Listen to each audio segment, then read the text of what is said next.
Muy buenas, collacios y collacios. Otra nueva ruta. En este caso, encuéntrome en Castilla-La Mancha, en la provincia de Toledo. Güey, voy a subir el puerto del Piélago, que es un puerto también, bueno, que se subió una vuelta a España, por eso sigo estos puertos. Miráis la contorna, qué guapa aquí de Castilla-La Mancha, en la provincia de Toledo. Y güey, como os digo, el puerto del Piélago, que voy a subir güey aquí y a ver si vos presten les imágenes. Venga, hasta ahora. Aquí seguimos en pleno puerto del Piélago. Miráis qué guapa la contorna,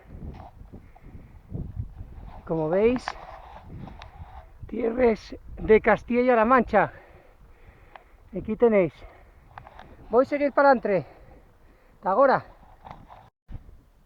Bueno, estoy aquí en el puerto del Piélago. Como veis, no tiene ninguna indicación. Aquí hay como un área recreativa. Y bueno, un puerto pero guapo, con unas vistas a todo lo que es llanures de Don Quijote de Castilla-La Mancha. Voy a seguir para adelante porque voy a hacer una ruta circular por toda la zona esta de Talavera de la Reina y demás, para retornar a Hinojosa, que ya era donde estaba yo agospiado. Venga, sigo amostrándoos más imágenes. Hasta ahora.